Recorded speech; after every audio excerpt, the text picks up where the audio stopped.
Blue Jacket outdoor drama. Call it spectacle. Call it theater for the masses. Call it historical preservation.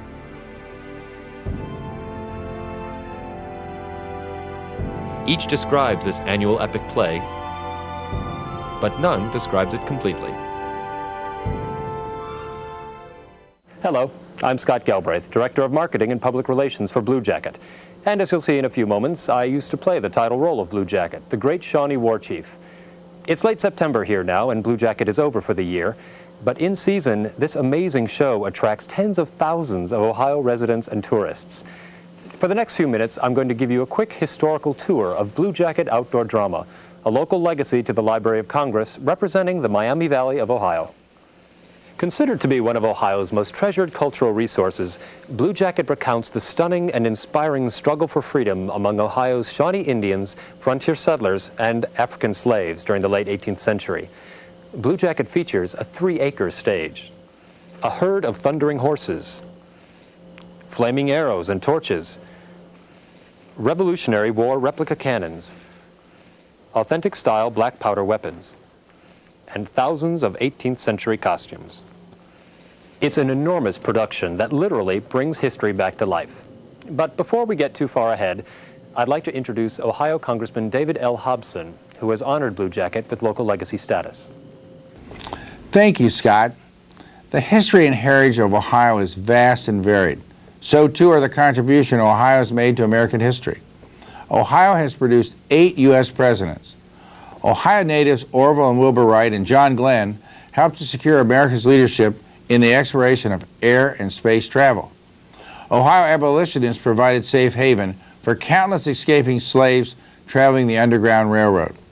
And even before the American Revolutions, Ohio's Native American frontier settlers and escaping slaves and European entrepreneurs forged the definition of American freedom as they struggled for peace in Ohio's Miami Valley. Blue Jacket outdoor drama embodies that struggle. It's an epic play that proudly dramatizes the concepts and the costs of freedom. Ohio is fortunate to count Blue Jacket among its rich cultural resources, and I am proud to have been able to designate Blue Jacket as a local legacy in the bicentennial celebration of the Library of Congress. I encourage you to look at the resource of the Library of Congress and the American Library System to learn more about Blue Jacket and Ohio's frontier legacy. Thank you. In 1974, Dottie Martin, an Ohio elementary school teacher, along with her husband Don, attended an outdoor drama while on vacation. Dottie was awestruck by the show's power and scale and relevance, both culturally and historically. She returned home determined to open a drama here in the Miami Valley. After some deliberation, Greene County was chosen as the site. Seeing outdoor drama was so exciting to me that I sat in an amphitheater through a rain, and they called it a mountain shower, but it was really a rain, that I got so involved in the story, I thought, ooh, gosh, and I had never even been in this area. I went all over Greene County looking for a place to put it. But you know, that's good farmland, and they don't like to give up their farmland for an outdoor drama, which they don't even know what it was. So I just thought I'll go to the county and see if there's anything out there, and I happened to hit the right office with Ed Dresser. He said, we've got some land that's to be made into a landfill, and you know how popular they are. Located near Dayton, Greene County is both rural and urban all at the same time. Xenia, the county's seat, is home to Caesars Ford Park Amphitheater, where Blue Jacket is performed. Nestled in among local farms, the natural style of the amphitheater makes it easy for audiences to travel back in time, just as Dottie intended. Her dream took several major steps forward in 1978 when a board of trustees was assembled and a nonprofit producing organization was incorporated under the name First Frontier. I went to parents, I am a retired teacher, of children I had had in school, and I knew they were good parents who always helped you out in all situations. So I just went to them and asked them if they would be on a board, and they all said yes. So, but I didn't know you ask people with money, this kind of thing. But it so happened that I had.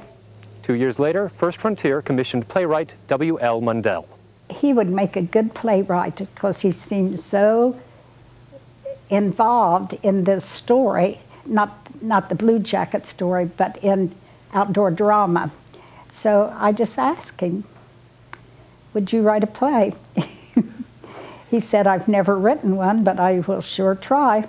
Finally, in 1982, Dottie's dream became reality with the world premiere of Blue Jacket. An hour before the opening, I was laying sod. My husband was bringing in chairs from a big truck. There were bulldozers. It was something else, but I don't think anybody really knew.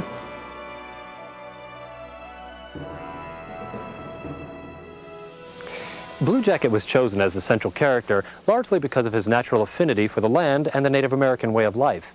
For you see, Blue Jacket is often reported to have been born of European stock. Therefore, as an early American settler, his identification with anything Indian was cause for great disdain. Legend has it that one day, a teenage frontiersman and his younger brother were out doing chores. One afternoon, my mother asked me to bring in the cattle, which were grazing in the outlots away from the village. And Charlie came with me. It was a brisk day, and I was wearing my new blue hunting jacket. While we were trying to determine where the cattle might be grazing, Puxenwau's party was suddenly there, all around us. I was afraid for Charlie's safety, but at the same time, this meeting allowed me the opportunity to realize my secret dream that I had held in my heart for years. It didn't take long. I told them I would come with them and become a Shawnee if they would let my little brother go back to Augusta Town. Why didn't he come with you? Because he was too young to make the trip. Besides, the dream was mine. I was 17 and he was only your age. He would have come with me though, because he loved me. But he may have lived to regret the decision. That young teen was eventually captured and adopted by Shawnee War Chief Puxenwa and named Blue Jacket. But our show is much more than the story of just one man. It's a timeless story of man's struggle for freedom, a struggle which continues to this day in several parts of the world. In Blue Jacket, the struggle is among Ohio's conflicting cultures during the American Revolution. It's the story of what happened here while George Washington and the Continental Army were fighting for freedom from King George. With special emphasis on the Shawnee Indian perspective, this local legacy showcases Native Americans, frontier Americans, African Americans, and colonial Americans.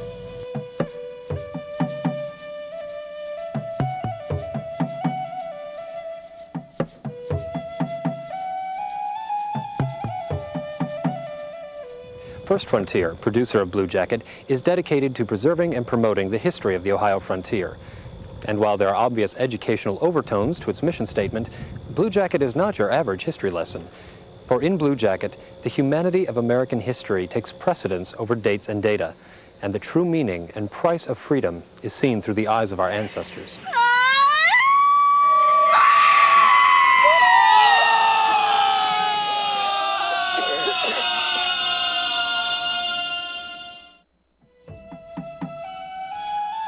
While Blue Jacket continues to receive accolades for its epic scale, its spectacle, and its unparalleled equestrian work, its educational qualities are not forgotten.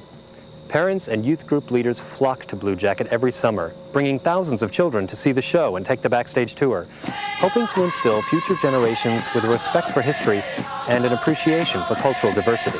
You can't tell a story of Indian people anyplace without having this spiritual part of it. The ceremony or the smoking of the pipe is critical to how people made decisions and how people continue to make decisions. As you might imagine, Blue Jacket is rich with legendary characters such as Daniel Boone, Simon Kenton, Blackfish, to name a few. But perhaps the most important character in Blue Jacket is the land on which the play is performed, for it is the only character still alive today. Every part of this soil is sacred in the thoughts of our people. The dust is rich with the blood of our ancestors, whose spirits still walk in the mists of the evening. Historic frontier maps and local legend support the fact that the ground on which Blue Jacket is performed was once Shawnee homeland. This trail, which leads through the center of the stage, was once an old warrior trail. In its day, it was a major traffic route for traveling from Piqua, Ohio, named for the Pickaway sept of the Shawnee, down to the Kentucky, or Kentucky, the sacred hunting ground. Chief Blackfish and his Kispakota sept lived just a few miles to the north in what is now Old Town, Ohio.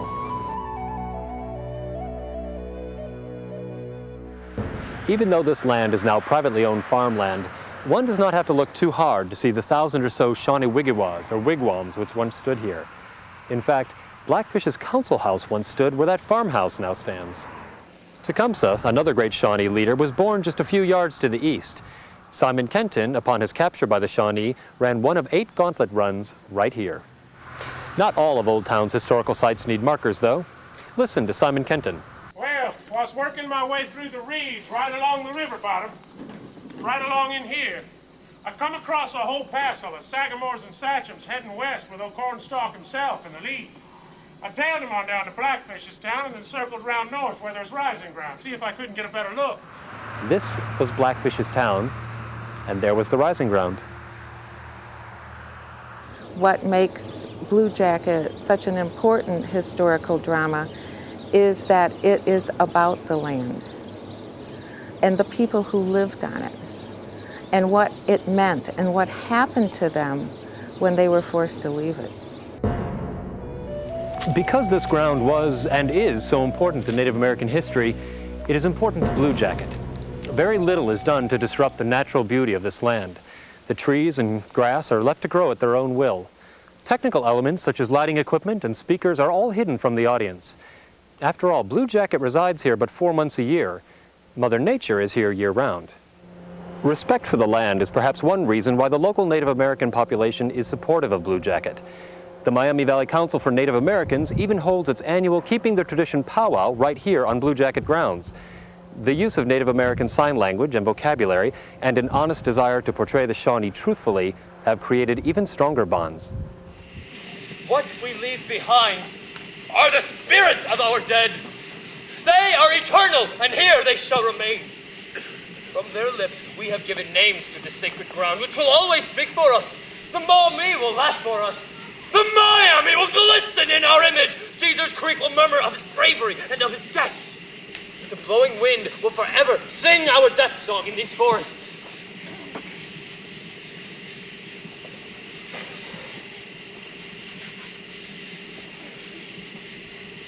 Can it be that your children will hear this song?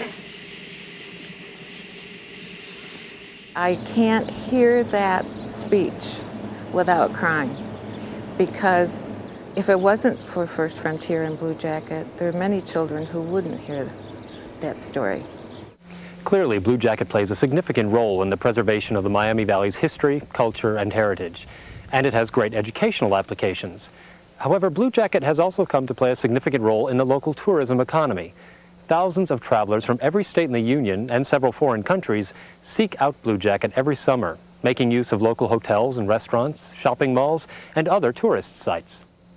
Having an attraction like Blue Jacket to offer to group tour patrons and convention planners is a treat. So many of our group travel patrons look for events which combine affordable, unique attractions with a sense of local history or personal heritage. Blue Jacket is exactly that. We love having Blue Jacket in the Xenia community. From a business perspective, they're one of the area's largest attractions during the summer months. Even though Blue Jacket is an educational nonprofit organization and relies on the community for funding, it is a worthwhile investment as their economic impact on the area approaches $9 million every year. So there you have it. Blue Jacket outdoor drama. It is spectacle. It is theater for the masses. It is a fascinating preservation of Ohio's 18th century history and heritage.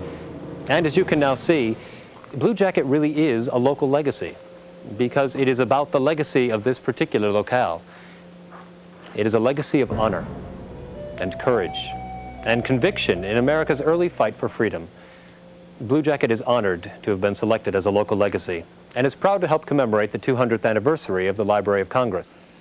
The importance of Blue Jacket as a historical outdoor drama is that that story continue to be told.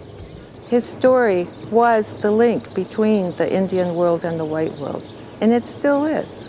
I never imagined that anything I did with this drama would be famous. If they come to see the fort on fire, if they come to see the shot that Caesar fires over into the fort, if that's what they come to see, then that's what they come to see. But what they'll go home with is something in their heart they didn't expect. It brings tears to me to go out there now after this long a time. It really does. Ni Yahweh. Thank you.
My husband told me, he said, if you ever get another project, please don't get one this big.